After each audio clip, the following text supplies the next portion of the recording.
Nemendur fyrsta bekkjar og kennarar í Myllubakkaskóla kynntu sér barnasáttmála núna nýlega og gengu síðan fylltu liði inn í Ráðhús Reykjanesbæjar og hittu þann yfirmann menntamála og ræddu við hann málið.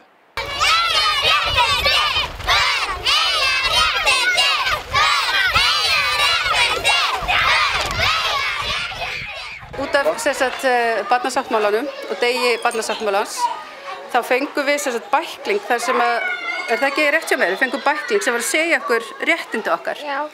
Og í framhaldinu þá bara skoðuðum við hann og þau völdu sér réttindi sem þeim leist vel á og við bjuggum til fána og til þess að undirstrika þau réttindi sem okkur leist vel á. Er það ekki rétt hjá mér? Já. Já. Geturðu sagt okkur hvernig bjuggum við aftur til fána? Manstu hvað við gerðum? Við notum... Við vorum að nota... Málningu, er það ekki? Já, málningu. Hvernig skrifum við aftur á fánan? Með... Málningu. Puttana. Notuðu puttana? Það hefum ekki gert það áður, sko. Það var mjög skemmtilegt. Já. Skrítið. Já.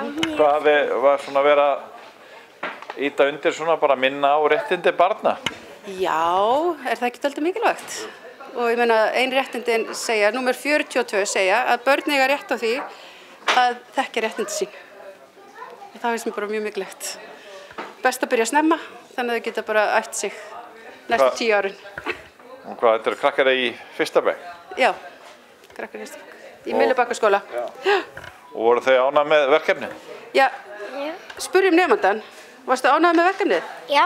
Fannstu gott að vita réttindi þín? Já. Var þetta skemmtilegt? Já.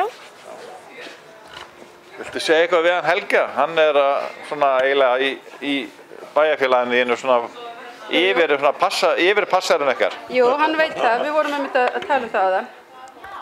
Er eitthvað sem við að segja við Helga? Nei. En ef við ekki bara vona að hann passi upp á réttindin okkar? Já. Já. Frábært. Kannski bara. Gaman að fá ykkur öll í heimsókn, þessi fallegu börn. Það er Helgi að taka mót okkur. Já.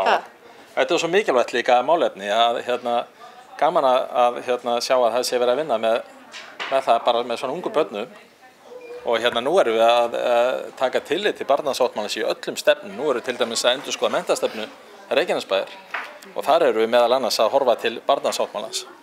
Þannig að þetta er alveg frábært.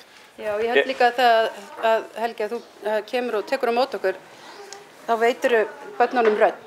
Það gefur þeim tækifæri á að segja það sem þeim finnst og þau vita að það sé verið að hlusta á sig.